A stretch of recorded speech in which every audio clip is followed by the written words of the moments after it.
Cannabis, né? Então já fica mais uma palavra bonita por conta desse preconceito, né? Então, né, existem vários preconceitos, né, de gênero, né, de orientação sexual, né? Existe preconceito contra maconheiro também, e existe preconceito contra a planta, né? A gente tem um preconceito muito grande contra essa planta, né, e sendo que é apenas uma planta.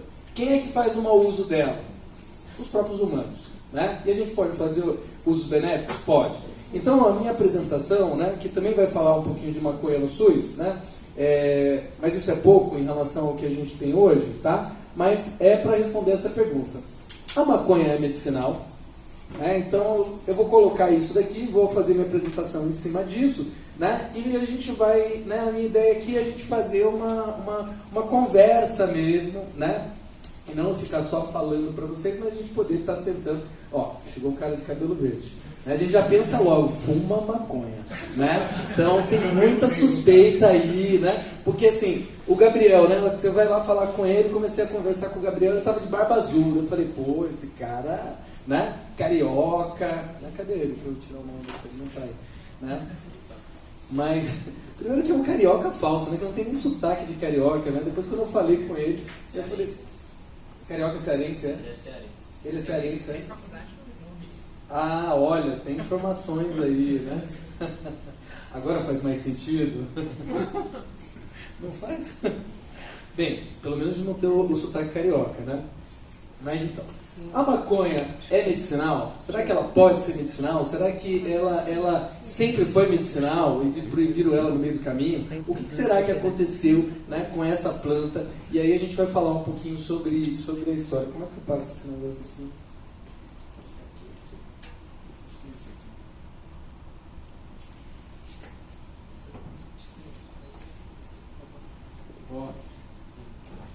Pronto, então vou começar falando a questão do lugar de fala, né? Que daí é uma coisa muito atual aí, né? Essa coisa, e a gente precisa, né, tá se assumindo enquanto o meu ponto de vista, porque isso daqui não deixa de ser, mesmo que eu baseie ele tudo em estudos científicos, entendeu? Não deixa de ser o meu ponto de vista ou como eu vou abordar essa questão. Tá? Então eu sou uma pessoa branca, hétera, a minha família é espírita, que é meu pai e minha mãe aqui, né? Porque daí você fala assim, mãe, eu vou dar uma aula na USP. Daí você, a gente vai. Você fala, mas... Aí traz, mas como médico de família também a gente anda com a família junto, com a Samad, com a Samira, com a Dona Fátima, com o seu Pedro, né? Então, venho dessa família espírita. Hoje em dia eu não sou espírita, mas você imagina, né, a gente entrando na faculdade de medicina e ainda tendo visões espíritas, né, sobre questões sobre reencarnação, comunicação com os espíritos, que foi tudo que, né, a minha cultura me trouxe e a gente está chegando aqui, porque até hoje não produziram nenhum tipo de evidência sobre isso, né? Apesar que eu já vi muita coisa acontecendo por aí, né, mãe? Né? Então fica difícil de estar confrontando isso, mas enfim. Meu espectro político, esquerda liberal, né? Então, assim, também o que é isso? Também não sei, mas né?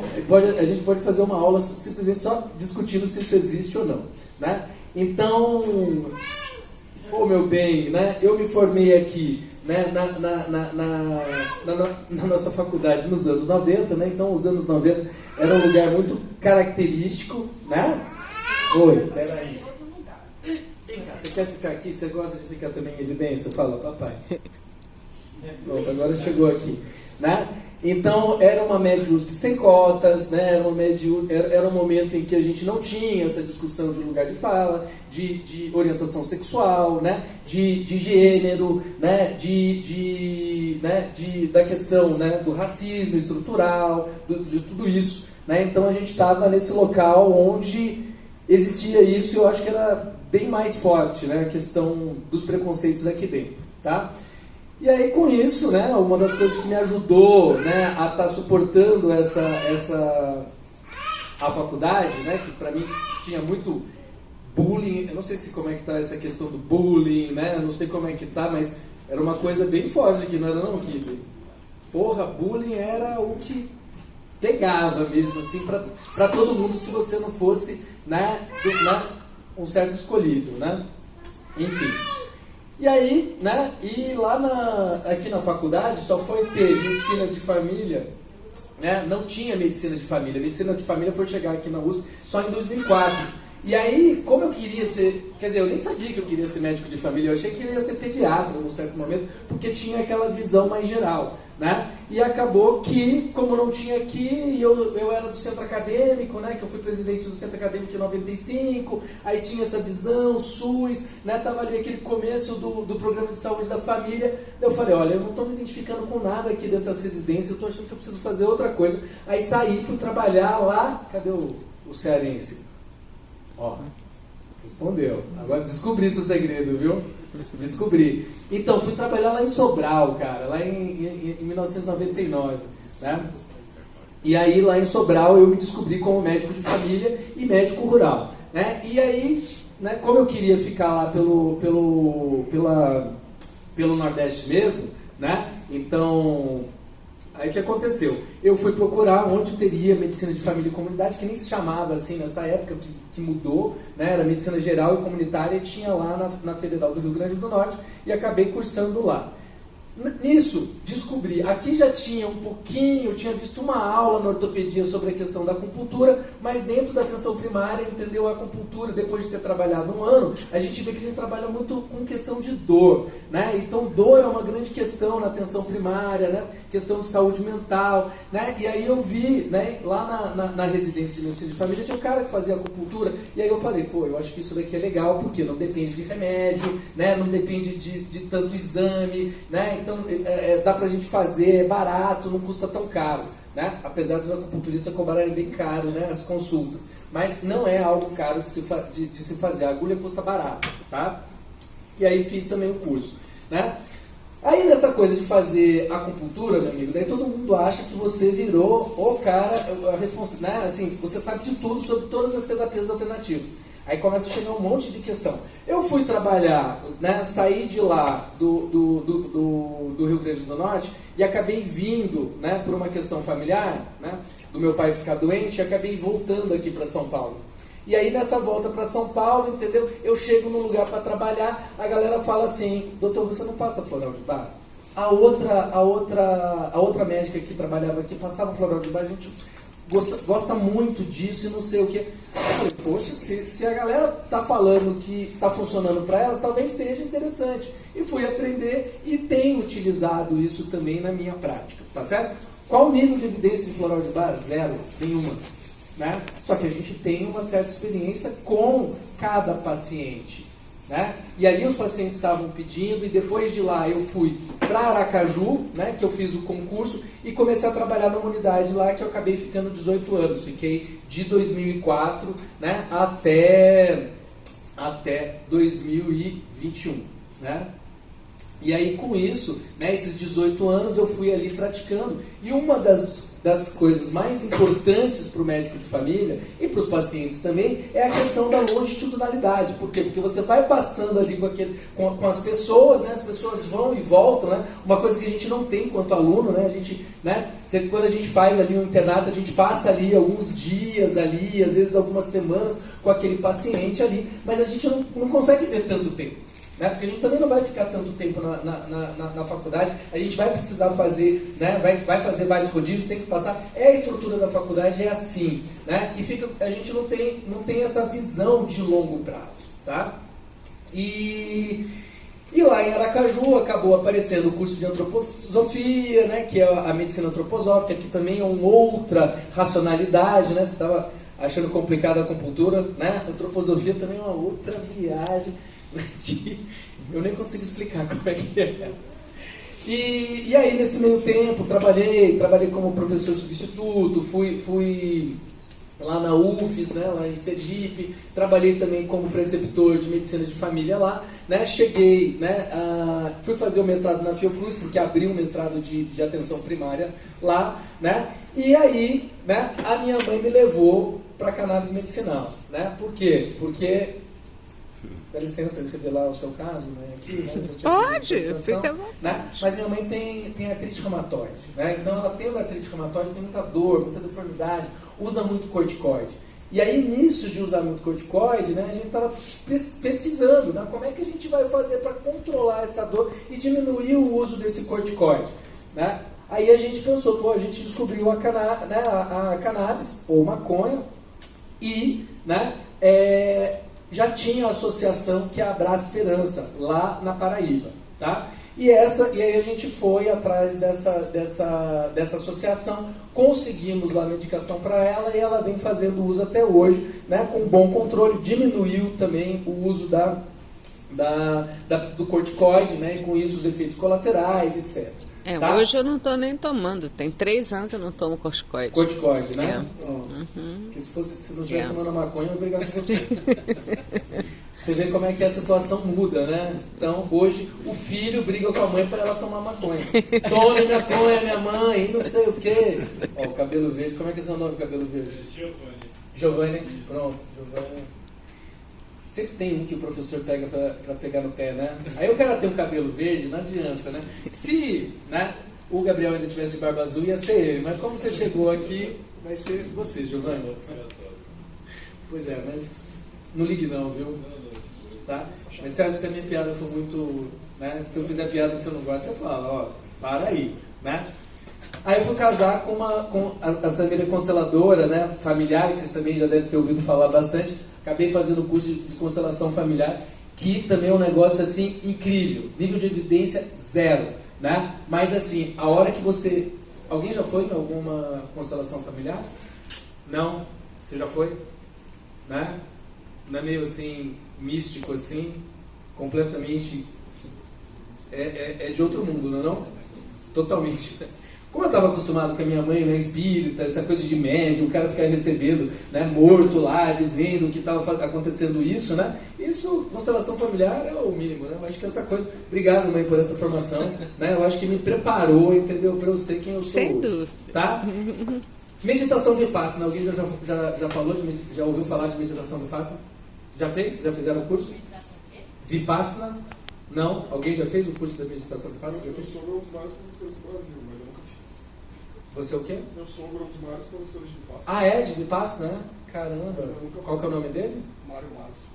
Mário Márcio? Não Mas conheço. eu não consigo ficar quieto no tempo. Pois é, cara. Mas aí é a hora que você vai fazer o curso, né? Porque assim, todo mundo já ouviu falar, vocês devem estar cansados de ouvir falar Mindfulness, né? Porra de Mindfulness é meditação, cara. Né? Mindfulness foi lá que o cara lá da Universal College of Paul Gabriel, entendeu? Falou que ó, Mindfulness funciona, mas não deixa de ser meditação que os caras já estão há milhares de anos fazendo. Né? E aí você tem, assim, o curso da meditação Vipassana é uma estratégia, mas existem várias meditações, várias maneiras de você estar aprendendo. Mas hoje o que eles falam? Mindfulness. E Mindfulness a gente começa a ver, né, hoje em dia, tendo muitas evidências para ajudar ansiedade, para ajudar na depressão, para ajudar o médico que está ali nervoso, entendeu? Para poder estar atendendo um monte de paciente, né? Porque é isso que acontece no SUS. Né? A gente fica atendendo, eu atendo, né, um paciente a cada 20 minutos. Né? Então, isso é uma coisa. E a meditação Vipassana é um curso bem específico em que você começa, né, para fazer o curso, né, você tem que assumir que você vai passar 10 dias em silêncio, sem falar nada. Cara, isso é uma das coisas mais difíceis que existe. Né? Você tem vários momentos que eu ficava pensando assim, vou sair correndo, vou pular a grade aqui e vou fugir, mas aí ficava resistindo. Por quê? Porque a Samira tinha feito. Eu falei, como é que eu vou voltar para casa e falar para ela que eu não consegui? Pô, eu fiz 2 vezes. Você fez 2 vezes, né? Esse ano uma vez. Foi fácil? Não foi nada. Não, né? E a segunda vez? Foi mais fácil? Não, né? Também é difícil, né? Um negócio... Mas você não acha assim que é game changing, assim? Total, né? Total. Então, assim, é uma coisa que não paga nada, tá certo? Não, é de graça, os caras dão um curso para você, né? No final eles vão perguntar se você pode dar uma dama lá, que é uma contribuição, né? Pro próximo curso, porque não é nem pro seu curso, porque o seu curso já está pago, né? E é realmente uma coisa que muda, né? Porque eu pelo menos aprendi a meditar lá e isso me ajuda diariamente, né? Tá? Então... Outros problemas que eu tenho também, que assim, apesar eu gostaria de saber, mas ainda preciso aprender a falar em gênero neutro. Então assim, isso é uma falha, né? Estou até com um livrinho, né? Para aprender e entender isso daí, mas é muito difícil. Então, por favor, me perdoe se eu errar. E outra coisa que eu não consigo fazer é não colocar acento em diarreia e hemorroida, né? Porque a questão né? O acordo ortográfico, né? Tirou esses acentos e só o Google. Também. Oi? O ideia sempre me quebra. O ideia, né? Pois é, cara, essas coisas assim. Então, ainda bem que existe Google hoje, né? Que vocês estão nesse mundo, que ele vai corrigir pra gente e a gente acaba acertando, né? Mas no caso eu acabei botando aqui só pra ser revoltado mesmo, né? Pronto.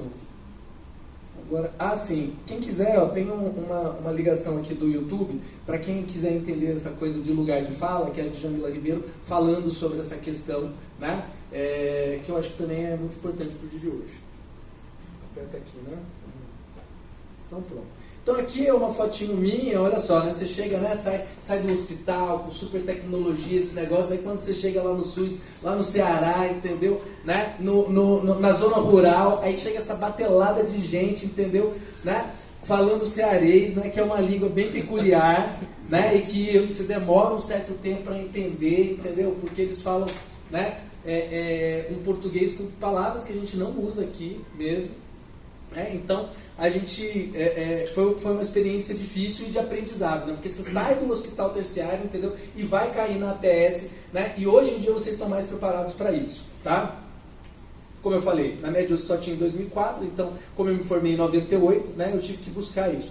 Qual é a diferença da medicina de família e comunidade que não me contaram aqui e que eu aprendi com elas? Essa coisa da doença e a experiência de doença, né? Então, a gente aprende a cuidar de doença, mas vocês já aprenderam o que é a experiência de doença? Não? Não? Então assim, vocês meio que sabem, né? Mas vocês não sabem só o que é. Mas doença, né? Porque assim, no inglês a gente tem disease e tem illness, que na tradução acaba virando tudo doença, né? Mas se viu que o conceito dessas palavras, elas são diferentes. Então, uma coisa é você ter uma doença, outra coisa é você se sentir doente. Né? E experiência de doença é você se sentir doente, né? Porque às vezes você vai lá no médico, faz um monte de exame, entendeu? Você está sentindo aquilo e o médico olha aqueles exames e fala, você não tem nada. Eles falam, poxa, como é que eu não tenho nada se eu estou sentindo isso? Não tem nada nos exames, né? Mas, né, a tua experiência de doença, entendeu, causa aquilo. E às vezes a gente vai ter uma experiência de doença que está muito ligada com a questão do medo. Né? Então, se você vai investigar essa experiência de doença da pessoa, né, às vezes, né, você já deve ter pego isso, mas quando a gente estava aqui, né, em 97, né, foi o ano que morreu o Luiz Eduardo Magalhães, né, ele teve um infarto fulminante. Isso daí saiu no jornal, era um político bem famoso, né, e foi engraçado porque nessa época, o que aconteceu? Apareceu um monte de gente no incógnito, entendeu, infartando, e não era infarto. Era justamente, passou na televisão, né, aqueles sintomas ali e a pessoa. E quantas vezes a gente já não pega a pessoa chegando lá, entendeu, com aquele aperto no peito, com a dor no negócio esquerdo, falando, eu tô tendo um infarto. E quando você vai lá fazer enzima, vai fazer o eletrocardiograma, entendeu, faz qualquer outro exame, e você não vê isso. Mas ela está tendo aquela experiência. E a gente não pode deixar de considerar essa experiência das pessoas, entendeu, e cuidar delas. Mas a gente não vai muitas vezes conseguir cuidar com o remédio. A gente muitas vezes vai ter que cuidar delas, entendeu? Né? Escutando, né? Entendendo, tentando ver, opa, mas por que isso está acontecendo? Porque de repente teve um caso na família e a pessoa fica com muito medo daquilo. E isso é uma das coisas que mais aparece na atenção primária. Tá? Bem, né? O Gabriel, quando falou assim, você vai dar aula na sala do futuro. Na sala do futuro está falando sobre os assuntos modernos da medicina. Daí ele falou, medicina centrada no paciente. Eu falei, é moderno isso? Só se for para a USP, né? Porque realmente para cá a gente não escuta não, né? Agora que vocês têm a APS é que a galera está colocando esses assuntos aí, né? Então, mas medicina centrada na pessoa já é algo dos anos 70. Aliás, a APS que nasce lá nos anos 70, justamente para ter um médico que consiga reunir, né, as características, né, do médico antigo, que conseguia ver a pessoa como um todo, junto com as tecnologias modernas, tá certo? Né? Criou essa tecnologia da medicina centrada na pessoa para que a gente possa entender o lado da pessoa e não só colocar o nosso lado médico. E aí a gente tentar equilibrar isso para ter um desfecho melhor. E isso, você já tem estudo comprovando, entendeu? Que isso melhora. Não só a relação médico-paciente, mas melhora desfecho, melhora adesão de medicamento. Né? E isso daqui, e medicina centrada na pessoa, não deve ser uma exclusividade da atenção primária. Deve ser tem que ser uma coisa de todos os médicos. Né? A gente tem que estar pensando sobre isso. Ah, não, mas eu vou deixar o paciente tomar amoxicilina quando ele está com uma virose? Peraí. Não, você não precisa deixar, você não precisa estar fazendo isso. Mas se caso a mãe está lá falando, olha, né, eu quero uma amoxicilina, eu só vou achar que eu estou tratando meu filho tomando essa amoxicilina, às vezes você vai precisar passar. Por quê? Porque se você não passar, sabe o que ela vai fazer? Ela vai lá na farmácia e vai comprar. Ah, mas a amoxicilina precisa de receita. Ah, no Brasil? Você compra maconha, né? Poxa, é ilegal, proibido esse negócio, você acha que não vai vender amoxicilina? A azitromicina na época da pandemia, você acha que todo mundo comprou, né, com receita? Ah, né? Peraí, né? Então assim, a ABS também trabalha com tecnologia leve, então essa coisa da escuta, da relação do médico-paciente, entendeu? A gente entender o que está passando com a coisa que muitas vezes aqui na USP a gente não tem muito contato. Por quê? Porque os professores estão vendo essa coisa de muita tecnologia, muito exame, muito de evidência, e às vezes deixa o paciente de lado, né? Muitas vezes a gente sente que deixa isso, considera mais a doença do que a própria pessoa, tá?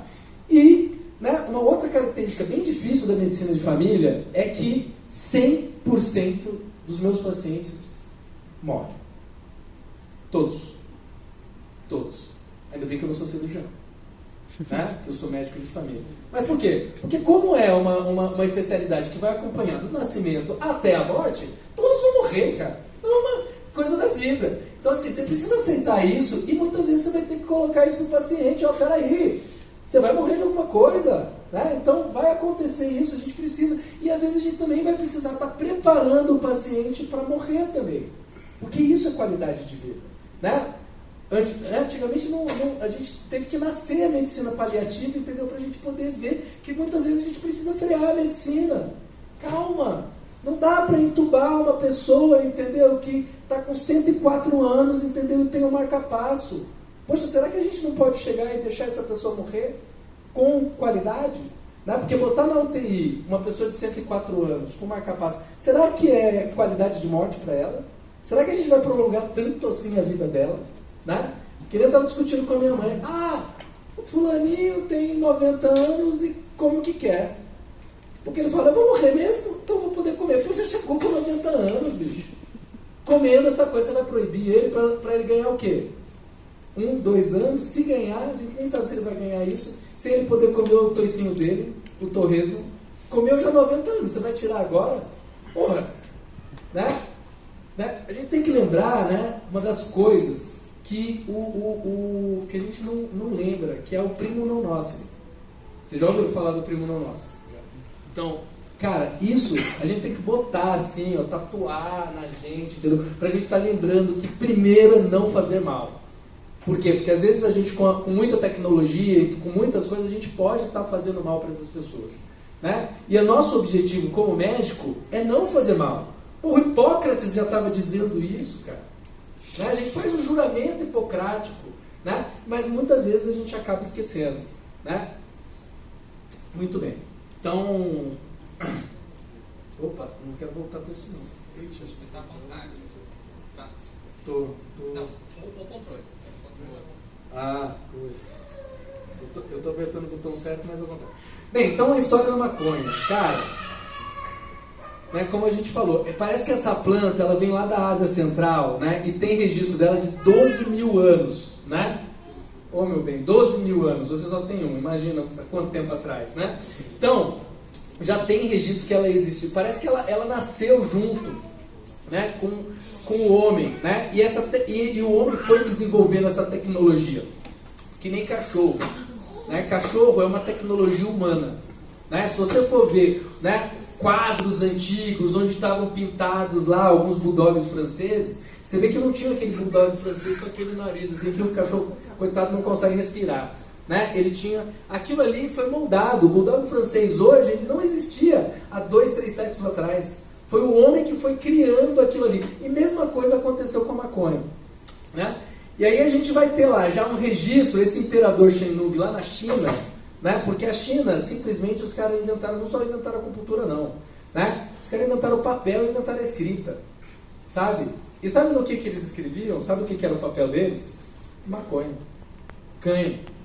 Né? Então esse papel, esse primeiro papel que eles começaram a escrever, entendeu? Foi lá. Só que lá nessa época do imperador Shenung ainda não tinha, né? Não tinha essa tecnologia toda. Então, existe um registro, né? Existe um registro, entendeu? No século II, né? De um herbário que foi passado pela história oral, né? E que depois ele foi escrito e que dizem que o Shenung, né, já tinha feito, né, já recomendava cannabis para vários tipos de coisa lá na época da China.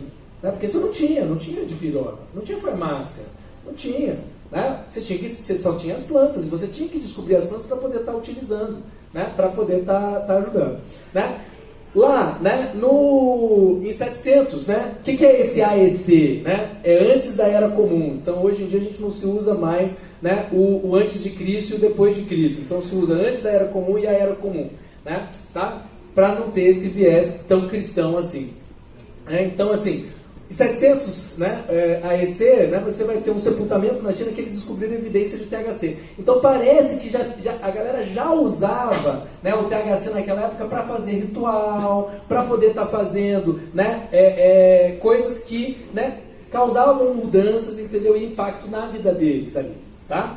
O Heródoto, né, que foi um historiador grego, também escreve sobre os citas, e os citas fumavam uma planta, entendeu, que era muito cheirosa, entendeu, que eles ficavam lá fazendo os seus rituais. E essa planta era maconha. Tá? E lá em 390, né, então no século III, a gente já tem a primeira evidência de uso médico do THC, né, para dor. Né? O cânhamo, né, ele já sempre foi muito utilizado por conta das fibras e dos grãos. Se não fosse o cânhamo, a gente não era o Brasil que a gente é hoje. Por quê? Porque as velas e o cordame das caravelas eram feitos de maconha. O cânhamo, que é o que tem uma fibra muito importante para isso. Tá certo? Né? E lá, no século IX, você tem esse Old English Herbarium, entendeu? Que já recomendava você maconha para tratar dor e tratar de feridas. Tá? Passando um pouco de tempo, então para vocês verem que tem, né? A gente chegou lá no final do século XIX, né, em que conseguiu se isolar o CBD, mas nessa época o que estava acontecendo na medicina? Eles estavam inventando a seringa hipodérmica. Né? E a seringa hipodérmica, eles estavam mais interessados em compostos que eram solúveis em água. Por quê? Porque podiam injetar. Né? Então, né, é uma coisa do mercado, do que estava ali em voga. Né? Então eles isolaram o CBD, mas infelizmente nesse momento, né, ele não conseguiu. Por quê? Porque o CBD e os compostos da maconha, eles são, né, solúveis em óleo. Né? E não tem muito efeito assim injetável, pelo menos que a gente saiba até agora. Tá? Então, foi uma coisa que chegou lá em 1925, né, a Liga das Nações, que era uma ONU antiga, né, vocês que fizeram vestibular mais cedo, né, há menos tempo do que eu, devem lembrar mais disso, né, e o que aconteceu? Tinha aquela guerra do ópio, né, e então a Liga das Nações se juntou para a proibição do ópio e acabou, né, colocando a maconha no meio. Então a gente ficou ali comparado com o ópio, heroína, né, então assim, poxa, que são duas plantas que hoje a gente sabe que são completamente diferentes. Tá? Mas entrou nisso, né? E depois ali você vai ter, né, essa coisa, a Liga das Nações vai virar, né, a ONU, e daí a OMS vai entrar, então vai vir com a guerra às drogas, e aí com isso só vai aumentar a repressão. Tá? Em 1964, o professor que o Renato comentou, né, que é o Rafael Mechoulam, né, isola o THC. Tá? Esse daqui é um link, que é justamente um filme lá do YouTube, né, que fala, que é um documentário sobre o Rafael Mechoulam, que vale a pena dar uma sacada. Tá? Em 1988 descobre o receptor CB1, né, que é um receptor muito importante para os canabinoides. Em 93 o receptor CB2. Em 96 a gente começa a ter uma alteração, né, na legislação, porque lá na Califórnia começou a se fazer o uso, né, da maconha, principalmente dos efeitos orexígenos, que são os efeitos de causar fome, né, a famosa larica, né, para quê? Para os pacientes que estavam ali em fase terminal, né, de HIV. Tá? E também para câncer, né, e para dor refratária. Então, assim, começa a se fazer, né, esse uso lá. Por isso mesmo que a Califórnia foi um dos primeiros a começar a liberar, né, essa medicina, né, na legislação. Aqui você tem, em 2005, eu acho 2006, que é o Sativex, que é o primeiro remédio que começa a ser estudado, e ele foi aprovado, era um spray bucal, ele tinha uma concentração de 1:1, isso é a mesma quantidade de THC, tem a mesma quantidade de CBD, tá? Que a pessoa fazia o spray bucal e começou esses foram os primeiros estudos, né, que foram aprovados lá no Canadá, tá? Em 2011 você consegue, né, eles fazem uma primeira leitura do genoma da cannabis e descobrem mais de 100 tipos de canabinoides, que hoje já está na casa dos 1000. Tá? Então, esse daqui é mais ou menos o que acontece. Então, a maconha, né, ela já era muito utilizada, depois teve o momento da proibição e agora a gente está tendo o momento da redenção dela. Né? Esse agora eu uso certo. Opa! Esse aqui é o Elisaldo Carlini, né, que o professor falou lá, que foi um grande estudioso, que morreu recentemente também, que lutou contra a ditadura para poder estar estudando lá. Pronto, a Samad é uma grande fã, né, do Elisaldo Carlini. Elisaldo, né? E lá nos anos 90, entendeu? Não sei como é que é a rivalidade ainda entre a Escola Paulista de Medicina, a Unifesp, com a gente aqui. Ainda é muito forte? Como é que é? Eles faliram. Eles faliram, sim, graças ao Bolsonaro, né? Né? Então, com certeza a situação está bem mais difícil para eles lá, né? do que para a gente aqui. Então, né? Então não tem nem mais rival. Mataram os índios. Bolsonaro nunca gostou muito deles, né? Então... Diga aí. Oi? O que tem o Bolsonaro? Estava imitando aqui. Tá certo. Então, mas a maconha no Brasil, né? Então, a gente tem aqui um artigo do Elisaldo que conta essa história, tá certo? Ô, meu bem, né? Não é uma planta nativa, então ela não começou aqui, né? Ela não é original. Como eu falei, as velas dos cordames, né, do cânhamo vieram nas caravelas. Os escravos trouxeram as sementes do que eles chamavam de bang, né? Começaram a plantar aqui, né? E em 1563, você imagina, a coroa portuguesa estava mandando semente para cá, porque queria que plantasse, que o Brasil também não só virasse uma nação, né, exportadora de açúcar, mas também queria que elas plantassem cânhamo. Por quê? Porque a gente tem aqui, né, o sol tropical, e aí o cânhamo gosta desse crescimento. Então a gente tem um decreto ali, né, nesse período. Em 1785, a coroa portuguesa também está incentivando esse plantio, né, e lá no século XIX você começa a ver, né, nos almanaques médicos, né, a planta em si para poder como é que se utilizava essa planta, tá certo?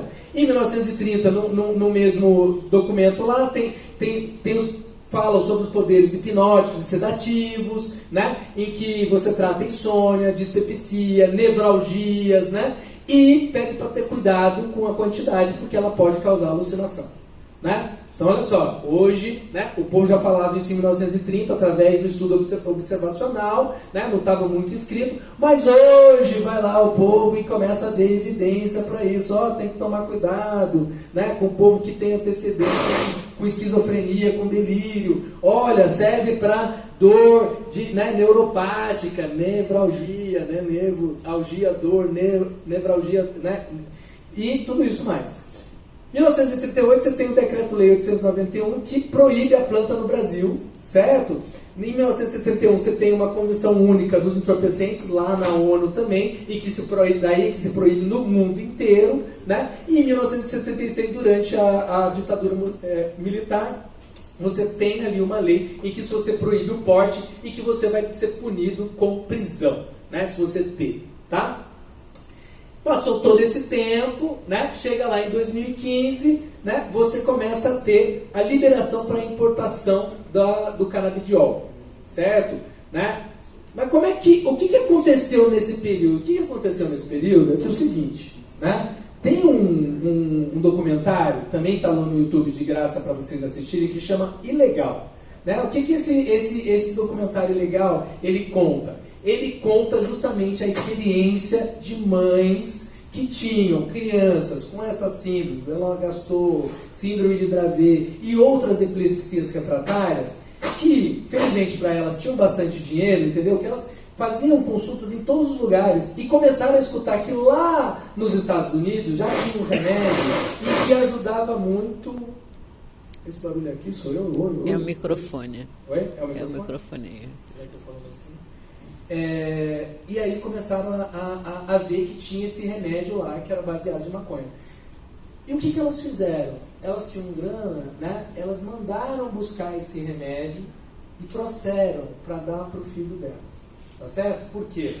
Porque tem mais alguém que tem filho aqui? Não? Ainda não é o momento, é isso mesmo. Faça um filho na hora certa. Né? Mas, quando a gente é pai ou é mãe, a gente faz tudo pelo filho. Faz qualquer coisa. Certo? Ainda mais se você tiver uma criança doente. Né? Então, você começa a ver no filme lá, cara, é muito emocionante. Leva um lencinho de papel, porque você vai chorar. Né? Porque você começa a ver aquelas crianças, você começa a ver o desespero da mãe para poder estar ajudando aquela criança. Né? E a criança não tem uma convulsão perdida ali não, era 30 por dia. 30 convulsões por dia. Quem é que consegue ter qualidade de vida com 30 convulsões por dia? Ninguém. E o que aconteceu? Eles trouxeram esse remédio, começaram a dar para as crianças, e as crianças começaram a ter 1, 2 por semana. A mãe fala, meu Deus, mudou a vida da minha criança, mudou a vida do paciente, mudou. Certo? E aí ela começa a ter dificuldade de estar trazendo. Porque assim, o que essa pessoa está fazendo, trazendo o CBD antes de 2015, né, para o Brasil? Né? Ela não está só simplesmente fazendo contrabando, não. Ela está fazendo tráfico internacional. Está fazendo tráfico internacional. Então a mulher está lá aceitando fazer tráfico internacional para poder estar cuidando do filho dela. Né? Só que essa galera tinha uma grana, e aí com isso tem os advogados, e começaram, junto com esses advogados, a ver que, né, no sistema de leis, né, você tem leis superiores e leis inferiores. A lei superior que a gente tem é a Constituição. E lá na Constituição está lá escrito que todo brasileiro tem direito à saúde. Então, baseado nessa coisa que eu tenho direito à saúde, e mesmo a planta ela sendo proibida, eu tenho que ter esse direito a ter o acesso, já que eu vejo, né, que aquele remédio, que aquela planta está fazendo bem pro meu filho, para o meu paciente, etc. Então começa a se criar uma desobediência civil para poder estar conseguindo, né, se importar. E nessa luta que é mostrado lá no vídeo, né, ele vai resultar justamente nessa RDC de 2015, que daí você, né, pode estar importando o CBD, pode importar o THC, só que o THC em concentrações menores do que 0,2%, tá certo? E você consegue estar importando. Só que, nessa época, cada frasco, né, do remédio custava R$1.000. Qual que é a família que pode estar pagando R$1.000, R$2.000, né, por mês para esse tipo de tratamento? Não é todo mundo que pode. Né? Então, o que acontece? Precisava, né? E fora assim, né? Que bom que seria se o Brasil tivesse tanta gente rica, né? Mas não, a maioria é pobre. E é justamente os pobres que tem mais problema. Não só o problema de falta de dinheiro, mas também as coisas mais complicadas aí. Né? E aí o que acontece? Começa a se fazer um movimento para como é que a gente vai conseguir dar acesso? Porque não adianta eu ter um remédio eficaz, só que se eu não tenho acesso para aquelas pessoas poderem estar tomando. Né? Então, o que vai acontecer? Começa a ter o movimento das associações. A associação é justamente os pais e os pacientes que se reúnem, né, para formar uma associação, um CNPJ, para que esse CNPJ ele comece a plantar maconha e produza o próprio óleo. Aquele óleo que o professor falou assim, aquele óleo de fundo de quintal, né, que são justamente os óleos das associações, que não são óleos muito controlados, entendeu? São justamente esses óleos aí que estão ajudando a segurar a onda de muita gente. Porque minha mãe teria R$1.000 para gastar por mês. Ainda mais que meu pai é assim. Né? Aí, é fake news, né? É fake news, né? Mas também não teria, né? Um salário de funcionário público, né? Aposentado, né? Então assim, poxa, para ter esse dinheiro. Então assim, as associações vêm, por quê? Porque fazer o óleo não é difícil.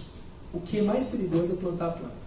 Né? Você ter uma planta, você ser jardineiro, você cuidar de uma planta para que aquela planta possa te dar o benefício para ela, entendeu? É o risco que você vai ter se você estiver plantando enquanto CPF. Porque eu, enquanto CPF, eu posso ser preso e posso ser acusado de tráfico. Né? Isso é crime inafiançável, entendeu? E aí até você explicar lá para o juiz, né, que você não estava fazendo isso, vai demorar e vai ser uma coisa bem chata. Tá? porque vocês sabem como é que é a justiça nesse país. Né? Muito bem. Aí vem, lá em 2017, lá na Paraíba, essa associação que chama Abrace, ela conseguiu o primeiro salvo-conduto. Então eles recebem esse salvo-conduto da Justiça Paraibana, podendo estar plantando em solo nacional. Tá? E em 2000, com esse movimento da Abrace, que começou a fornecer, hoje a Abrace tem mais de 40 mil associados, né? Então, assim, 40 mil pessoas que eles se responsabilizam pelo tratamento, tá? E aí a gente falar que esse óleo de fundo de quintal não funciona, é porque, assim, eu sei que essas 40 mil pessoas estão lá. Porque quanto que custa o óleo deles, mãe? Uns R$200 cada frasco. 30 ml. 30 ml. Né? Então, de 1.000 passou para 200. Já é mais acessível. Mas não é todo mundo que pode tomar. Certo? Mas, né, já fica mais acessível, já fica mais fácil. Né? Ela briga de vez em quando com meu pai para poder ter o meu remédio, não sei o quê. Mas, enfim, né? Aí vem a RDC de 2019, a 327, que começa a autorizar a fabricação e a comercialização, entendeu, dos produtos de cannabis no solo nacional. Aí chega, né, um laboratório, que é a Prate Dona Duzi, e começa a produzir principalmente o CBD isolado. Tá? E em 2023, né, vocês estiveram aqui em São Paulo, né, o Tarcísio de Freitas aprovou essa lei, né, que vai fornecer, né, o medicamento pelo SUS, só que a gente ainda não sabe como, né? Umas semanas atrás ele aprovou ali para epilepsia refratária, para Lennox-Gastaut, entendeu? E para síndrome de Dravet, tá certo? Parece, eu não vi isso saindo no jornal, mas parece que foi aprovado também para dor crônica refratária, tá? Mas como ele vai viabilizar isso, é que a gente ainda não sabe. Lá em Sergipe foi aprovado, mas a gente também não sabe como é que vai ser viabilizado isso. Então, assim, aprovou, legal, bonito, mas como é que vai fazer? A gente ainda não sabe, tá? Em 2023 a gente também tem a Associação de Salvar, que é lá de Sergipe, que ela começa a ter, ela recebeu um salvo-conduto inédito. Qual é o salvo-conduto inédito? Você pode estar hoje, né, eles podem comercializar flor. Então hoje no Brasil você pode estar tratando não só com óleo, porque quando a gente pensa em cannabis medicinal, a gente pensa só em uso de óleo. Mas não, hoje em dia a gente pode estar tratando com flor também. Tá certo? Que são maneiras diferentes da gente estar utilizando, são vias diferentes, né? E você vai ter potencialidades, entendeu? E riscos um pouco diferentes no uso de cada um, tá? Também tem o spray nasal, né? Poxa, spray nasal de maconha de CBD, né? Que ajuda muito a controlar a crise de epilepsia na hora. Você chega lá, a mãe chega lá na criança, dá uma sprayzada ali de maconha, consegue controlar muitas vezes a crise ali. Né? Bem, e aqui tem um vídeo de uma aula de 1 hora do Elisaldo Carlini também nesse link do YouTube aí, tá? Esse daqui é um guia médico, né, também, né, que esse daqui é de 1908, né, que a gente tem aqui, essa daqui não é a foto da maconha, apesar que a gente podia falar que é maconha, né, porque é bem parecida, mas na verdade é um anis estrelado, né, que é a erva doce, né? Então, assim, tem várias, anis estrelado aqui e erva doce aqui. Tá? Que tem várias propriedades e que antigamente, quando a gente era médico lá no início do século, a gente tinha que saber todas as propriedades da planta. Por quê? Porque a gente indicava plantas também, maconha incluída, erva doce incluída, né? Etc. Então era um costume dos médicos estarem passando plantas também, tá certo? Só que a gente perdeu isso para a indústria farmacêutica.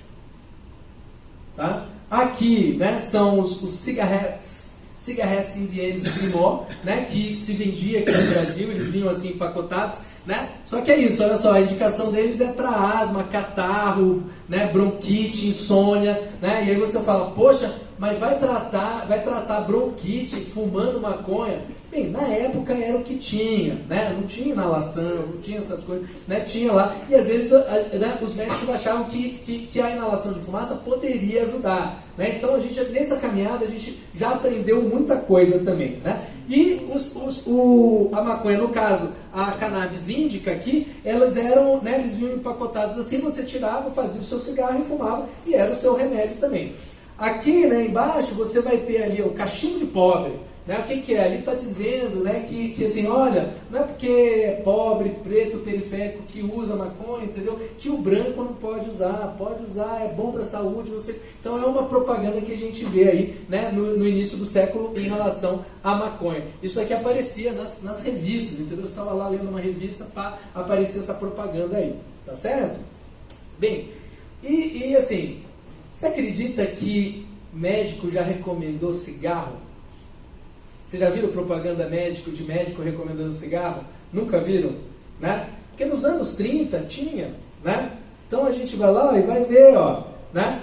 Propaganda de cigarro, entendeu? De médico aqui, ó, fazendo pesquisas, né? Com um N muito maior do que as pesquisas de maconha de hoje em dia, né? N de 20.679 clínicos que vai recomendar que o Lux era melhor e irritava menos, né? Mas aqui já tinha um outro grupo, né? Que talvez o financiamento, né? Tinha um erro de financiamento aí e que, né, os médicos achavam que o Philip Morris, né? O Marlboro era melhor, né? Então, assim, tem foto, né, que nos Estados Unidos, entendeu, dentro do hospital, entendeu, as pessoas passavam com carrinho de cigarro, entendeu, para poder estar lá vendendo cigarro dentro do hospital, né? Na década de 90 mesmo podia fumar dentro do HC, não era verdade? Tinha lá o espaço do cigarro, a galera ficava lá fumando, né? Hoje em dia é proibido. Pode fumar dentro do HC? Não pode, de jeito nenhum. Não pode nem tomar cerveja aqui dentro da faculdade? Antigamente, sabia que podia tomar cerveja aqui dentro? Oi? Pois é, né? Uma cerveja, a gente tomava várias, era 50 caixas de cerveja que a gente botava lá no centro acadêmico, entendeu? E dava de graça para os alunos. Com certeza aconteceu muita coisa depois dessas 50 caixas, né? Mas o que proibiu foi justamente o incidente que aconteceu, né, com o aluno lá, o chinês, né? E que acabou acontecendo, levando tudo isso que teve, né? Que se, em 99, o aluno, o calouro que morreu no trote, né? Da piscina, justamente, né? Então teve isso que foi a gota d'água que daí careteou geral, né? Então vocês vivem um certo proibicionismo aqui. Antigamente tinha ali no centro acadêmico, vendia cerveja, a gente sentava ali para tomar uma cerveja, entendeu? Né? Fazia reunião tomando cerveja de vez em quando, ou não? Não, né? Cerveja era depois. Depois, né? Muito bem.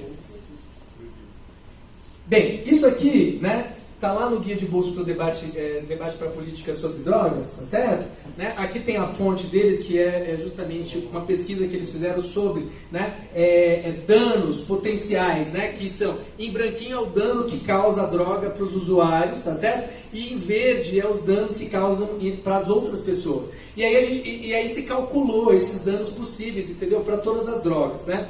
Qual é a droga que causa mais dano? Diga aí. Olha aqui, ó. Álcool. Ó, né? O dano para a pessoa alto e o dano para a sociedade alto. Certo? Né? Vem seguido de heroína, crack, metanfetamina, cocaína, tabaco, anfetamina e depois que chega a cannabis. Né? Depois vem benzodiazepínicos, né? O GHB, ketamina, metadona, né? E qual que é o último aqui? Cogumelo. Um dos últimos aqui, LSD e cogumelo, que são os psicodélicos, né? Que, se maconha é atual hoje, o futuro são os psicodélicos. Gente, tem muito estudo chegando aí, entendeu? Né? Mostrando a potencialidade dessa medicação. Mas isso fica para uma outra aula. Mas para você ver as diferenças, dá para a gente colocar tudo no mesmo saco? Não dá. Né? Dá para a gente ter que combater tudo? Não dá. E por que o álcool e o tabaco eles são liberados, sendo que o álcool a gente sabe que é a pior droga? Né? E eu vou falar, né? Ela é vendida barato, né? É vendida em qualquer esquina, a gente tem mais bar do que Igreja Universal. Certo? E se a gente for juntar com a Igreja Universal com as outras igrejas evangélicas, a gente ainda vai ter mais bar ainda, certo? E a gente não faz nada sobre isso. Olha que hipocrisia que a gente tem aqui na nossa sociedade. Né? Aqui é um gráfico mostrando os danos sociais, entendeu? Em relação à política de drogas, tá certo? Então a gente tem mercados legais não regulados, que é o álcool e o tabaco, tá? Que se a gente não regula, entendeu? Eles causam danos, tá? Sociais e à saúde. E o mercado ilegal, entendeu? Né? Ilegal que eles também não são regulados, né? Que também causam bastante dano. O que a gente quer aqui? A gente quer uma coisa entre a descriminalização e a regulação leve do mercado, mas que seja uma regulação legal e estrita. Para quê? Para o álcool e o tabaco também, né? Então, vocês, né, não pegaram, mas a gente, né, a gente é de uma época em que podia se fumar dentro do avião. Avião, gente. Como é que pode fumar dentro daquele lugar fechado? Né? Mas podia. Mas hoje em dia o quê? Se começou a restringir isso dentro do avião, dentro de bar, dentro de lugar fechado, né? Então assim, mesmo sendo uma droga legalizada, não dá para usar em tudo quanto é lugar. E por que não pode ser assim também, né, com a maconha? Tá? Então, né, o que se vê é que essas políticas elas têm que se equilibrar, né, para uma regulação legal, entendeu? De maneira que você, né, tenha um mercado, né, saia do mercado ilegal, mas tenha um mercado que você possa controlar, que você possa ganhar dinheiro, né, porque é muito dinheiro que os Estados Unidos estão fazendo em relação a isso. A gente está comprando muito remédio, né? A gente está comprando, ó, aqui eu tenho um CBD, que é o que eu faço uso, que é o Calimedia-ol. Não estou aqui para fazer propaganda deles, mas, né, isso aqui custa R$400. Esse frasquinho aqui é ótimo, né, me ajuda bastante. Então, né, mas mesmo assim a gente está comprando dele, sendo que a gente está aqui, ó, podendo plantar, tá? E aí a gente vê que a gente precisa estar modificando isso para ter, né, uma política melhor, não só para a questão medicinal, mas também para o uso recreativo, né? Porque qual é a diferença entre o uso recreativo e o uso medicinal? Diga aí, Giovanni. Não sabe ou nenhuma? Nenhuma, né? É verdade, nenhuma. Porque por que o cara não pode estar fazendo uso e de repente ele sabe para que aquele negócio? Ou de repente ele fala, olha, me alivia, eu vou fumar um aqui, entendeu? Para ficar mais relaxado à noite. Será que ele também não está fazendo automedicação aí? Só que, né, com maconha. Né? Se você está com dor de cabeça, você não vai lá e toma uma dipirona? Você precisa do médico para isso? Não precisa. Né? Então, assim, será que a gente não consegue regular? Será que o Canadá, que aprovou as políticas lá, entendeu, do uso recreativo, a Califórnia também, o mundo está se acabando lá? Bem, os Estados Unidos estão perdendo aí para a China, né? Será que foi a maconha? Deixa aí para vocês pensarem sobre isso. Bem, enfim, né? E aí aqui a gente vai ter, né, maconha versus cannabis, que é a mesma coisa, né? Mas o que a gente vai ter? Maconha, né? A gente vai obter ela mais no mercado paralelo. A cannabis, né, que também é maconha, você vai ter no mercado legal, você vai estar pagando imposto, né? A maconha ela é estigmatizada, a hora que você fala que você toma cannabis, ela é mais aceita, né? A maconha, qual que é o problema do mercado ilegal? Você não sabe o que você está consumindo, você não sabe se você está usando THC, você não sabe se você está usando CBD, você não sabe o que tem ali, né? No Uruguai, que eles têm um mercado regulado, né, a maconha prensada que vem do Paraguai é proibida, Pô, mas maconha não é liberado lá? É. Só que a maconha que vem prensada do Paraguai, a gente não sabe o que é. Né? Porque a hora que você pega uma planta assim, que pega uma flor e aí você vê, você consegue reconhecer que isso daqui é uma planta. A hora que vem tudo misturado ali e que você não sabe o que está consumindo. O que será que eles botaram ali dentro? Né? Eu fiz um curso lá de ayahuasca, né, o ano passado lá na Unicamp, com um colega da gente, com o Toffoli, né? E ele fez uma pesquisa lá, onde ele pesquisou as várias ayahuascas que eram utilizadas em vários rituais. E tinha muita diferença. Onde é que ela estava igual? Quando você estava numa igreja que ela tinha um método de preparo, entendeu, parecido, você tinha, né, um controle maior daquelas substâncias, né? E não tinha muita coisa misturada. Em grupos lá da Europa, né, eles inclusive acharam antidepressivos, benzodiazepínicos, entendeu, misturados na ayahuasca. Então, você precisa estar sabendo de onde está vindo isso, porque senão você está achando que está tomando ayahuasca e está tomando antidepressivo junto. Né? E se for o inibidor seletivo da recaptação da serotonina, entendeu, você está se arriscando a ter uma síndrome serotoninérgica.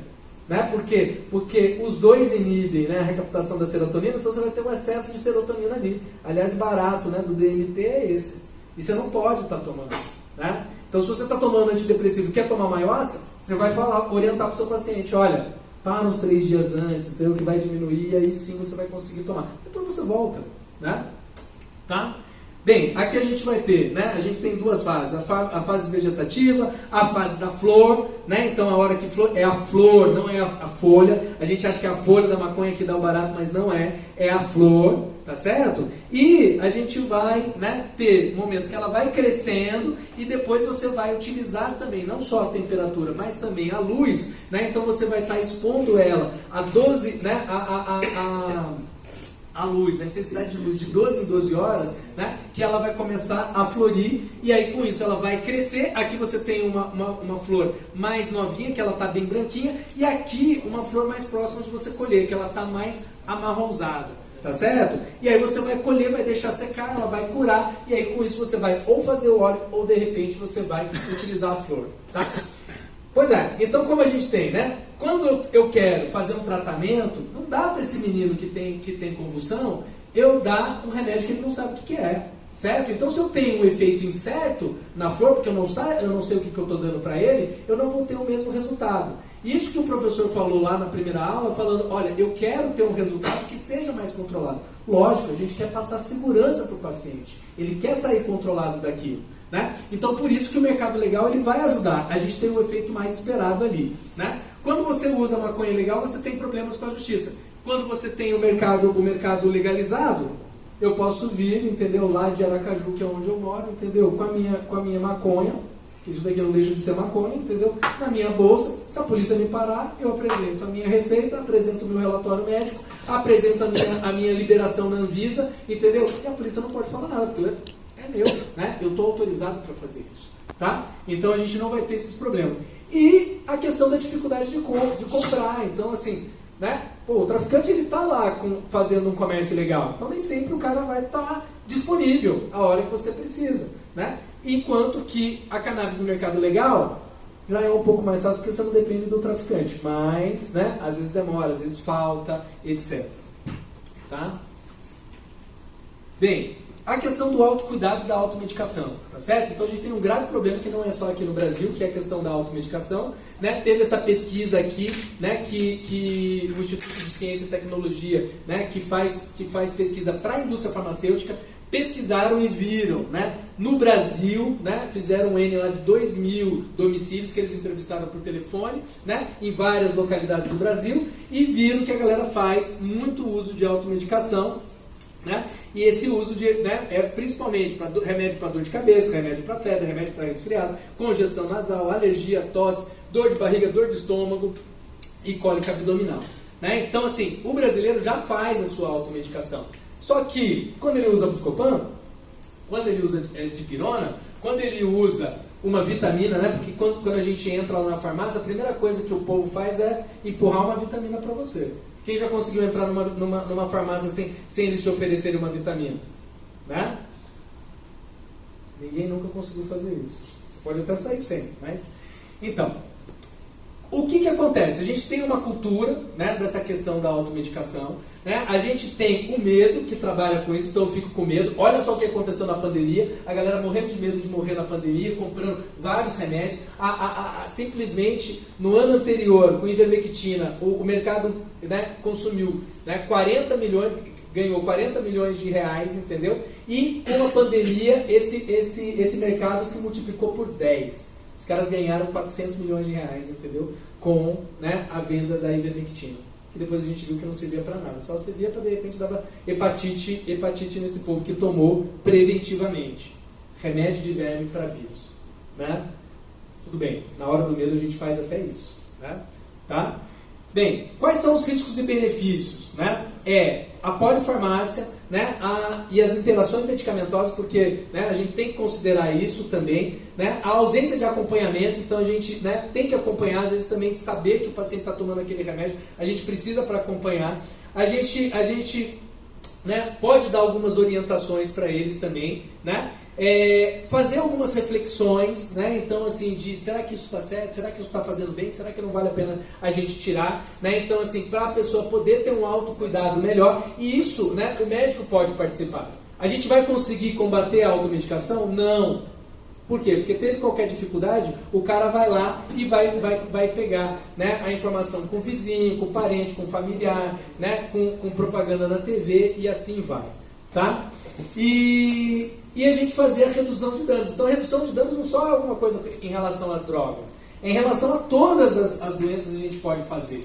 Né? A hora que a gente fala para um diabético, para o hipertenso fazer dieta, fazer exercício, a gente está tentando reduzir dano para ele, sem medicação. Certo? Né? Então a gente precisa tá lembrando disso, que a redução de danos tem que ser uma política que a gente está fazendo sempre. Não só quando a pessoa usa maconha, mas também quando ela usa, né, a sua automedicação também e os remédios que a gente passa para ela. Tá? Bem, e aí a gente vai cair de novo, né, na medicina centrada na pessoa, né, e que a gente também pode chamar de uma medicina personalizada. Isso daí né, é também o futuro.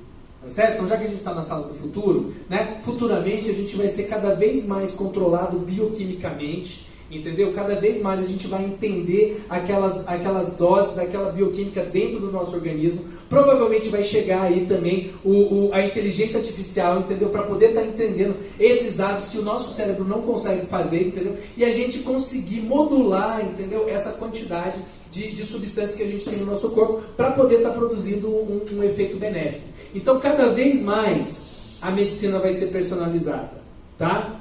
Apesar que hoje ainda tem muita distorção em relação a isso, eu mesmo tenho assim, né, uma bronca com os nutrólogos, mas estou tentando vencer o meu preconceito. Enfim, o que a gente faz na medicina centrada na pessoa? A gente explora o entendimento da saúde, o que é saúde para a pessoa, o que ela quer. A gente tenta entender a doença, então fazer o diagnóstico da doença física mesmo, entendeu? Entender o desbalanço dela. A gente vai entender a experiência da doença, né? E aí com isso, né, ver como é que a gente vai reagir, tá? Como é que aquela pessoa vai reagir com a nossa proposta. A gente vai tentar entender a pessoa como um todo, então o medo do julgamento, do uso da cannabis. Então tem muita gente, né? Maconha é a droga que mais é utilizada no Brasil e no mundo. Perde pro álcool, mas é uma das drogas mais utilizadas aí. Talvez só perde pro álcool porque seja proibido. Talvez quando cair a proibição a gente tenha mais. Mas tem muita gente que usa e tem muita gente que não fala pro médico. Né? Você vai estudar sobre medicina alternativa, essas coisas, né? Os pacientes não falam para o médico que estão fazendo acupuntura, que estão fazendo ozônio, que estão fazendo isso, porque eles têm medo do médico repreender eles. Então a gente se mostrar aberto, se mostrar escutando, a gente vai saber e de repente a gente vai poder estar ajudando ele a reduzir danos. Talvez fazer um conjunto ali, fazer um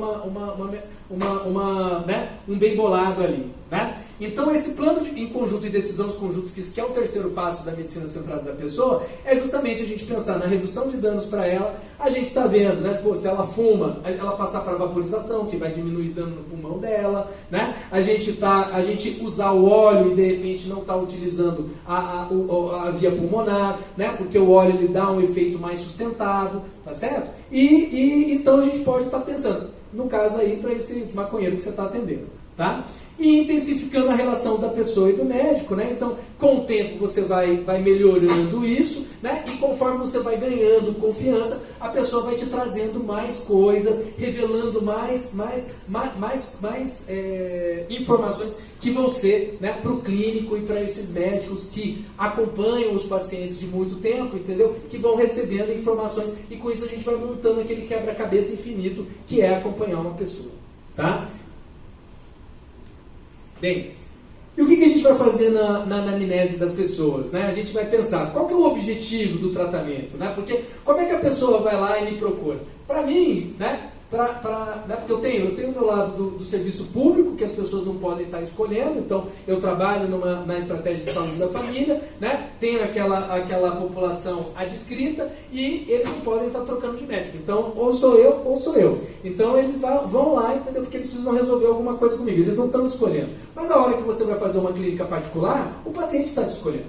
E ele vai te escolher por alguma razão. Né? Pode ser que ele escolha certo e ele goste de você, pode ser que ele não goste, não tenha uma boa relação ali. Né? Então você precisa primeiro entender qual que é o motivo da consulta. Por que ele está ali? O que ele quer com aquilo? Né? Então a pessoa vai lá e chega muitas vezes para mim, ó, eu quero usar maconha.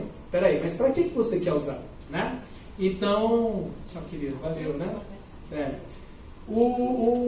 Então, a gente saber quais são as expectativas das pessoas, porque a gente precisa ter, né, dar uma dose de realidade para elas, tá? Porque muitas vezes a pessoa vem chegando achando que é a panaceia, e a propaganda que a gente vê aí na internet é que é a panaceia mesmo, que vai resolver todos os problemas, mas não é bem assim. Não é bem assim, tá? Pensar, né, se ela tem experiência com maconha ou não, seja medicinal, se ela já tomou algum tipo de remédio, se ela não tomou, certo? Né? Então, se ela faz uso recreativo ou se não faz, que tudo isso vai mudar também a sua abordagem com ela. Né? Se ela faz terapia psicológica, porque fazer acompanhamento também psicológico é muito importante. Se ela faz prática de exercício físico, que isso a gente sabe que melhora para tudo. Né? Qual é a disponibilidade financeira dela? Porque é caro até hoje, mesmo você indo para uma associação, então você tem que saber se ela vai conseguir pagar. Não adianta você dar um remédio para ela de R$1.000, 10 ml, que se você pegar uma receita amarela, fazer, você consegue THC na farmácia, consegue, você vai lá no Drogazil e consegue maconha com THC. Consegue, só que você tem que pagar R$700 por 10 ml. Certo? É caro. É mais barato você comprar do Uruguai. Do Uruguai não, do Paraguai, a prensada que está aí, com o traficante. Né? E isso que muitas vezes leva a pessoa a continuar usando a maconha do traficante.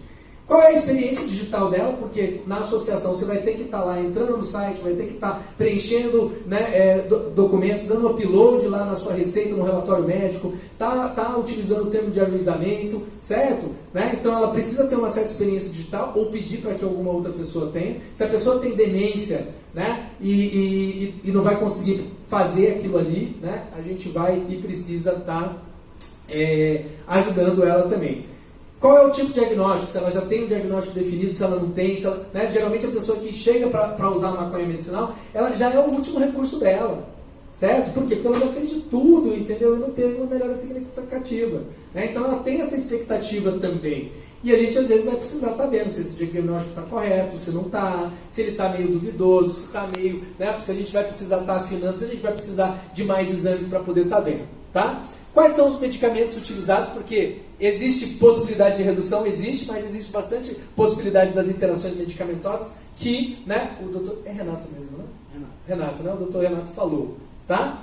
E, né, e as experiências das medicações do profissional. Então, assim, eu também vou ter algumas experiências ali, né? Vou ter algumas preferências e vou estar prescrevendo de um, de outro, entendeu? E ver, né? Por quê? Porque você tem uma maioria dos pacientes que estão lá. No meu caso, são pacientes da associação e a associação da Salvar, que é lá de Sergipe, tá?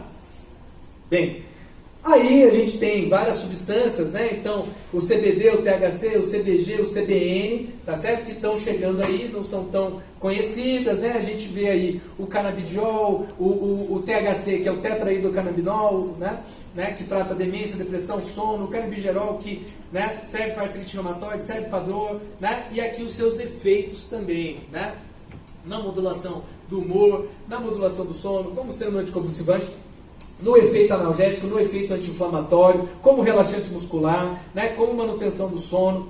Então, que a gente vai poder estar utilizando todas essas substâncias aí. E cada maconha, né, cada maconha ela tem. Não sei se vocês conhecem o tal de Leafly, já ouviram falar do Leafly, né, dos Amália também. Quando você vai lá no... Exatamente, né? São os strains, né? Que as strains são vários tipos, assim, que você tem avaliações de pessoas. É lá dos Estados Unidos, lógico, entendeu? Porque chega lá nos Estados Unidos, se alguém já foi para a Holanda aqui? Você já foi também, né? Tô achando que você devia pintar seu cabelo de verde, viu? Não. Mas assim, ir para a Holanda você tem essa experiência de você estar lá no mercado regulamentado, né? Você tem, né, todo um cardápio, né, que você chega lá e está lá escrito, ó, se você usar OJ Kush, você vai ficar relaxed and happy, vai ficar feliz e relaxado. Se você usar a K47, você vai ficar lá, né, como se tivesse tomado uma rajada de metralhadora, né? Se você usar o CBD, você vai ficar mais concentrado e assim vai, né? Vai lá uns minutinhos, eu já ultrapassei. Mais 10 minutos é que eu posso gastar mais 10 além do horário, né? Pronto. Tá. Bem, e o uso inalatório? Então, o uso inalatório, certo? Que é o que a pessoa usa, ela também vai usar todos esses canabinoides aqui, tá certo?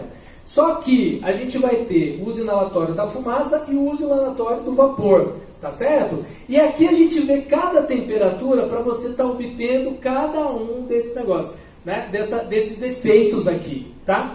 E que são efeitos que são vistos ainda, né? Não tem nível de evidência que o Dr. Renato colocou, entendeu? Porque a maconha ainda precisa de muito estudo, né? E não é que tem falta de evidência que não quer dizer que ela não faça bem, né? Talvez a gente precise de mais estudos, né? E o que acabou que ele concluiu ali, né? Ó, todo mundo fala que, ó, tá precisando de mais estudos, tá passando cada vez mais o tempo, tá se estudando mais, as sociedades estão, né, médicas estão vendo que precisa de mais estudos para poder estar entendendo melhor.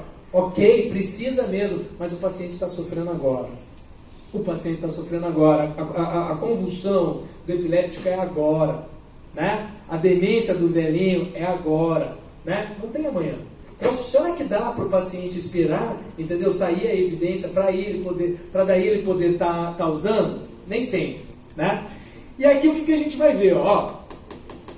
Acima de 232 graus é combustão, tá certo? Então, a hora que o cara acende o baseado, ele vai estar pegando a fumaça, tá certo? Então, com a fumaça vai estar vindo os hidrocarbonetos ali, vai estar vindo a temperatura, que a gente sabe que a temperatura é também um fator cancerígeno também, não é à toa que a gente tem mais câncer de boca, de estômago lá no Rio Grande do Sul, entendeu? Porque a galera toma, né, a erva mate lá bem quente também, né? Tá? E aí a hora que a gente pensa em que a hora que a pessoa vaporiza, ela não vai chegar nessa combustão, tá? A gente vai poder estar reduzindo danos do usuário de maconha, tá certo? A gente vai poder estar direcionando, né, a temperatura, porque tem vaporizadores, né, de alta precisão, entendeu? Que são os mais caros, você vai pagar aqui no Brasil R$2.000, R$3.000, certo? Para você poder estar colocando naquela temperatura e ele está entregando aquele vapor, né? E aí com isso você está se beneficiando mais daquela parte da planta do que de outra. Porque quando eu queimo, então quando eu acendo um baseado,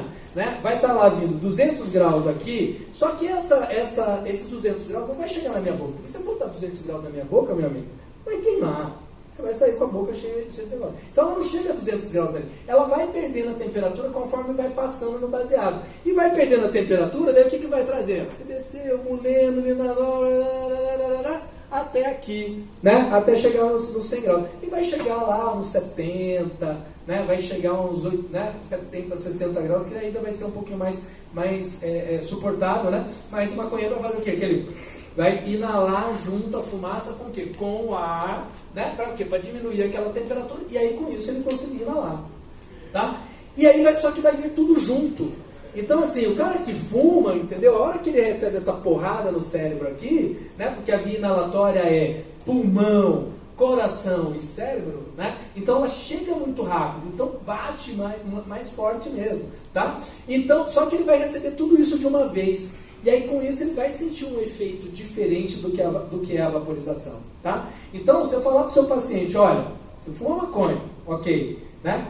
Vaporizar seria interessante, mas uma coisa não impede a outra, tá certo? E as experiências são diferentes. Então você de repente está convencendo ele de estar utilizando aquele vapor, de estar investindo no vaporizador, né, que os mais baratos saem R$400, entendeu? Diminuindo também outros efeitos, outros danos, como são os danos sociais, né? Porque se a pessoa chega aqui com aquele olho vermelho, aquela cara assim, já andando meio assim no estilo reggae, tá? Você fala, fumou. Aí você senta do lado dele, aquele bafo, que vem. Né? Então, assim, é muito constrangedor, não só para quem está do lado, mas também para outra pessoa, se ela está querendo fazer o uso ali da substância, fazendo uma automedicação e está daquele jeito ali. Né? Fora que quando a pessoa queima, entendeu? Se ela for fumar aqui nessa sala, essa sala toda vai ficar empesteada e todo mundo vai fumar junto. Certo? Então, assim, a gente também precisa respeitar. O cara quer fumar maconha? Tá bom, eu respeito você fumar maconha. Mas não vem fumar aqui do meu lado. Ou senão vaporiza. Por quê? Porque eu não quero sentir aquele cheiro. Tá? Então, a gente também tem que pensar no outro. E não só reduzir danos de estresse da violência policial também, né? Porque com o cheiro da maconha acaba correndo esse risco também. Tá? Então aqui, né, com esse uso, com os vaporizadores, você consegue direcionar a sua onda também, né? E vaporizar. Tá? Muito bem. Aqui as interações do CBD com várias, né? Então aqui, o que a gente vê aqui? Ó, fenofibrato, né? Que é para tratar o genfibrosil, que é para tratar a hipertrigliceridemia. Atorvastatina, né? Que é para a hipercolesterolemia mista, né? Então você vai ver que vai ter um efeito, vai aumentar o efeito dessa medicação. Então se você está usando, né, o fenofibrato, ele vai aumentar o CBD. Então se caso o paciente está utilizando aquele tipo de medicação, talvez valha a pena você mais para frente você está reduzindo ali e ver, né? Glimepirida, então ele vai aumentar o efeito. Então o paciente que está usando ali a cannabis, que já tem um efeito antidiabético, né? Ela vai poder estar, se ele estiver usando a glimepirida, ele pode ter uma hipoglicemia e assim vai. O clobazam que o médico falou, né?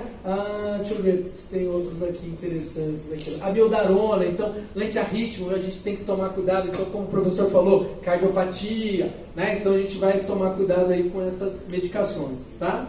Aqui também uma outra lista aí, ó, essa lista é legal de ver aí, principalmente os remédios psicotrópicos aí, que, né? Alprazolam, amitriptilina, carbamazepina, ó, que diminui o efeito da carbamazepina, né? E diminui o efeito do THC também, né? Diazepam, aumenta o efeito do diazepam, fenitoína também, lamtrigina, lorazepam, nortriptilina, ácido valproico e assim vai. Então tem uma lista de coisas que a gente precisa ficar atento quando a gente vai prescrever, tá?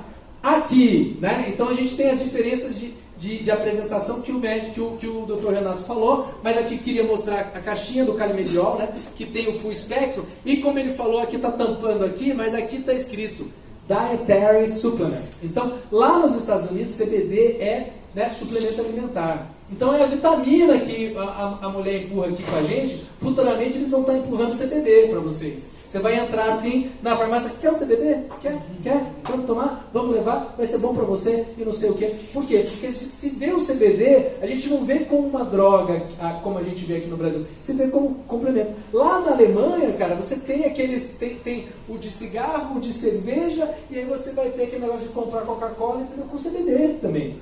Então, assim, para você ver como é que a gente está atrasado aqui. Né? Então aqui são o broad spectrum, né, o componente. Então, a depender do que a pessoa tem. Então, por exemplo, né, o cara é piloto de avião. Cara, piloto de avião, senão, né, você vai passar o CBD isolado para ele. Né? Vai passar o CBD isolado, por quê? Porque ele não pode ser pego com o THC. Né? Mesmo você passando, né, o full spectrum, mesmo ele sendo 0,2%, né, por cento de THC, ainda vai acusar lá, né, e se ele utilizar, ele vai ser pego no antidoping e vai poder estar perdendo o emprego. Então a gente tem que tomar cuidado também com a profissão que a pessoa tem. Tá? Bem, aqui são outros, né, os produtos importados. Então você tem, né, a pangaia, né, aqui o creme, você tem também, né, a flor de CBD que você consegue importar, você tem vários tipos de óleo aqui, você precisa de uma receita médica, você vai precisar entrar no site lá da Anvisa para poder estar obtendo uma autorização, eles vão mandar o PDF para você, você pode prescrever para 24 meses, que é o tempo que eles dão, você não é obrigado a comprar todos o que você bota na receita, você faz compra, depois que você conseguiu a autorização da Anvisa, você vai comprar no site, né, e aí você pode também estar prescrevendo para 24 meses. Mas o paciente só precisa comprar um. Ele compra um, entendeu? E vai comprando aos poucos. Então, essa receita, ela dura todo esse tempo, né? Posso só te dizer, isso quem precisa dessa autorização é o paciente ou é O paciente. O paciente. É o CPF do paciente. O médico não precisa. Né? Qualquer médico pode passar. Apesar do CRM não falar isso. O CRM só quer que neurologista, neuropediatra e psiquiatra possa passar. Certo? Só que assim, eles têm essa resolução de 2014, né? Saiu uma nova resolução que, no final do ano passado que mantinha isso, entendeu? Só que a sociedade toda reclamou, todos os pacientes reclamaram, entendeu? Né? E, né, porque é isso, todos os pacientes iam ter que estar achando um neurologista ou um neuropediatra.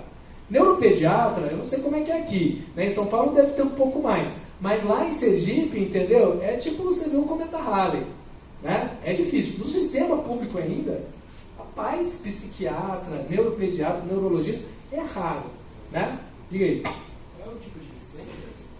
Então, né? Nos produtos importados, você pode fazer receita branca normal, pode ser receita eletrônica, tá? Então você não precisa. Para o que você vai comprar na farmácia daqui, é que você vai precisar. Se ele tiver THC, da receita amarela, e se ele tiver, né, o CBD e até 0,3 de THC, você vai precisar da receita azul. Tá certo? Você vai preencher aqui, tá certo? Só que o que acontece com essa receita azul e com essa receita amarela? Dos mesmos jeitos dos benzodiazepínicos, dos psicotrópicos, né? Ela só vai durar 2 meses. Então esse paciente ele vai ter que voltar ali a cada 2 meses, pagar uma nova consulta para você dar só uma receita para ele. Então isso também pode, para quem tem, né, uma restrição financeira, também pode ser uma dificuldade, porque você está aumentando o custo desse tratamento, tá? Esse daqui, dessa receita amarela, do Mantecorp, 10 ml está custando R$710. É caro, né? Tá? Então, talvez a gente não precise estar começando o tratamento por aqui, certo?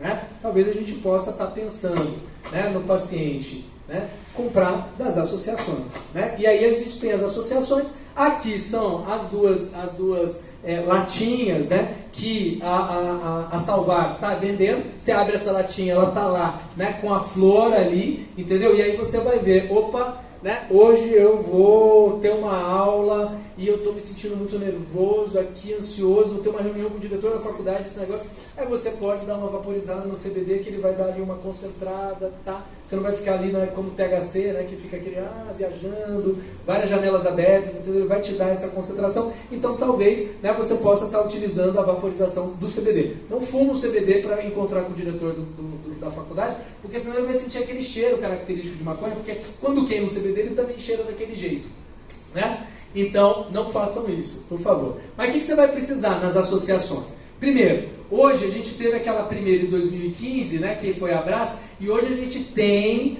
várias, em todos os estados a gente tem praticamente uma, tá? Aqui, quando eu atendo, né, como eu faço teleatendimento, né, eu consigo atender paciente do Brasil inteiro. Então tem vários pacientes aqui de São Paulo. E os pacientes aqui de São Paulo eu recomendo estar comprando na Santa Cannabis. Né? Se você colocar aí o Santa Cannabis, entendeu? Você vai, né, achar aí o site delas. E o que eles vão exigir, como todas as associações? O relatório médico com CID.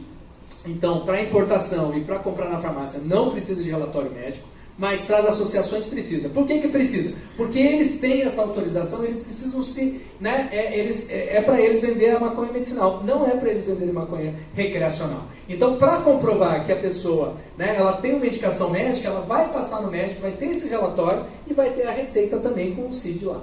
Tá? Então você vai fazer essa receita, esse relatório e essa receita, e com esses dois documentos eles vão lá no site e vão dar entrada lá. Quando fizer o cadastro na associação, eles vão pedir o termo de ajuizamento. Então o termo de ajuizamento é o quê? É um termo falando que você tem ciência que eles estão plantando maconha no teu nome e que eles vão ajuizar, eles vão botar lá no juízo os seus documentos para pedir para que aumente o plantio deles. Então, geralmente a justiça dá autorização para que eles plantem 6 plantas por ano por paciente.